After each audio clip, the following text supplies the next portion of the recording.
Good everyone, my name is Graphix. If you look at the front of the screen, you will see a question or a figure, and the figure shows a concurrent coplanar force, and we're told to find the resultant and the direction of the resultant. Now, if you look directly to the question, you discover that we have five forces that is acting at a point which we call the point of concurrence. We have the 18 kilonewton at an angle of 10 degree to the horizontal. We have 32 kilonewton at an angle of 60 degree to the horizontal. 12 kilonewton perpendicular to the horizontal. 25 kilonewton and 80 kilonewton acting 25 degree to the horizontal, and 43 kilonewton acting at 80 degree to the horizontal. So the first thing you have to do is to recall the resultant force of a concurrent coplanar force is given as the square root of the summation of f of x all square plus the summation of f of y all square, right? Now we need to look for the summation of f of x and also the summation of f of y. But now I will teach you something easy for you to be able to comprehend. In this case, I am not resoluting, because what will come to your mind is we should apply the resolution of force. We can do that, but in this case I am not doing that, right? I'm going another means which is easier for you to comprehend. Now if you look at the 18 kilonewton, it is acting at 10 degree to the horizontal. So since it is on the horizontal, we say cos. If it's vertical, you say sine. So when any force is inclined to the horizontal, the summation of the forces along the x-axis will be resolved in terms of cos. Are you with me? So let's move. So we're having 18 cos 10 degree plus, because this is summation, so you'll be adding them, plus 32 cos 60 degree, because 32 is inclined to the horizontal also, so 32 cos 60 degree. Then similarly the same thing, 12 cos 90, right? Plus, now if you notice something, we have 25 here, but 25 is at an angle to the horizontal, right?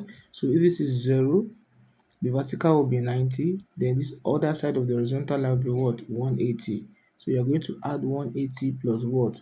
225, and that will give us what? 105. So we'll say 80 cos 105.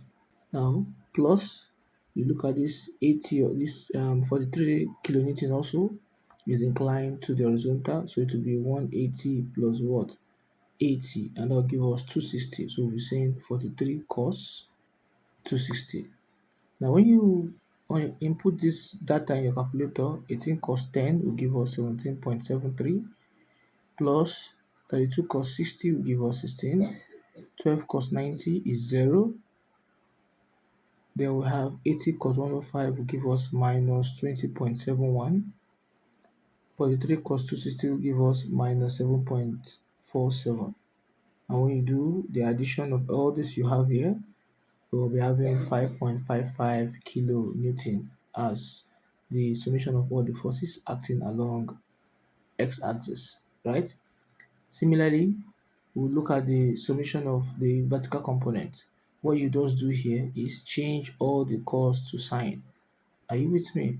So we'll be having 18 sine 10 plus 32 sine 60 plus 12 sine 90 plus 80 sine 105 plus 43 sine 260. So that just change all the cos to sine. Now 18 sine 10 is 3.13 plus 32 sine 60 is 27.71 plus 12 sine 90 will give us 12, because sine 90 is 1, plus 80 sine 105 will give you 77.25. Then we have 43 sine 260 will give us minus 42.35. So by the time you do your calculation here, you'll be left with 77.76 kilonewton. So that is the summation of all the vertical components. Now you now input them into your formula that says that the resultant force is equals to the square root of summation of f of x is 5.55, then we have a square there, plus summation of f of y is 77.76, and we have a square there also. By the time you square 5.55, you have 30.80, plus by the time you multiply 77.76 square will give you 6046.61, right? That is the power of 77.76. By the time you add both of them, you'll be having 6077.41. 6077 point what? 41.